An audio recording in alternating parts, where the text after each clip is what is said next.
روایت میں آتا ہے کہ جب بندہ ایک مرتبہ جزاللہ عنا محمد صلی اللہ علیہ وسلم ما هو اہلہ پڑھ لیتا ہے، ایک مرتبہ پڑھتا ہے، تو 70 فرشتے 1000 دن تک اس کے ثواب کو نامہ اعمال میں لکھتے لکھتے تھک جائیں گے، اس کی گنتی اور محاسبہ ہی نہیں کر سکیں گے۔ 70 فرشتے 1000 دنوں تک لکھتے لکھتے تھک جائیں گے۔ دوسری روایت میں ایسا آتا ہے کہ جب بندے کی زبان سے ایک مرتبہ یہ درود نکل جاتا ہے تو اللہ تعالیٰ 70 فرشتوں کو اللہ تعالیٰ مبعوث کرے گا، پیدا کرے گا۔ ان فرشتوں کا کام کیا ہے؟ قیامت تک اس درود کا ثواب لکھتے رہنا، قیامت تک لامحدود ثواب ہے۔ اور ایک وظیفہ میں آپ لوگوں کو بتاؤں کہ میرے استاد حضرت قاری سراج الدین صاحب دامت برکاتہم یہ فرمایا کرتے تھے کہ ایک درمیانی فضیلت یاد آ گئی، فسہل یا الہی کل صعب بحرمت سید الابرار سہیل۔ یہ درود بھی انشاءاللہ لگا دیں گے یہاں پر مسجد میں لکھ کر کے۔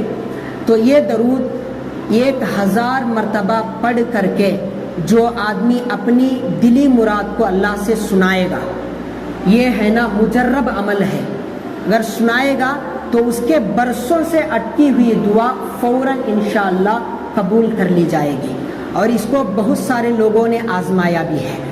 تو اس درود کا بھی اپنے معمولات میں شامل کرتا ہے۔ اللہ کے نبی صلی اللہ علیہ وسلم کو خواب میں جو آدمی دیکھنا چاہتا ہے تو شیخ فضائل درود میں بھی لکھے ہیں کہ شیخ لکھتے ہیں کہ ہر روز 2 رکعت نماز پڑھیں۔ وہ 2 رکعت نماز پڑھنے کا طریقہ کیا ہے؟ نیت باندھ لیں نفل کی، تو سورۃ الفاتحہ کے بعد 25 مرتبہ قل هو اللہ احد کا سورہ پڑھیں۔ سورۃ الفاتحہ کے بعد 25 مرتبہ قل هو اللہ احد کا سورہ پڑھیں، اور سلام پھیرنے کے بعد دونوں رکعت میں پڑھنا ہے۔ الحمد کے بعد، الحمد شریف کے بعد 25 مرتبہ پہلی رکعت میں بھی پڑھنا، دوسری رکعت میں بھی پڑھنا۔ سلام پھیرنے کے بعد میں 1000 مرتبہ یہ درود پڑھو، صلی اللہ علی النبی الامی، صلی اللہ علی النبی الامی۔ 1000 مرتبہ یہ درود پڑھیں گے اس طریقے پر 2 رکعت پڑھ کے انشاءاللہ جلد از جلد اللہ کے نبی کی زیارت ہو جائے گی۔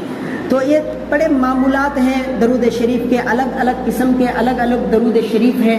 اس کو اہتمام کے ساتھ اپنے وظائف میں، اپنے اوراد میں اس کو شامل کر لیں، اپنے ایمان کو تازہ کرنے کی کوشش کریں، اور اللہ کے نبی سے محبت کا ثبوت دیں۔ اللہ تعالیٰ عمل کی توفیق نصیب فرمائے۔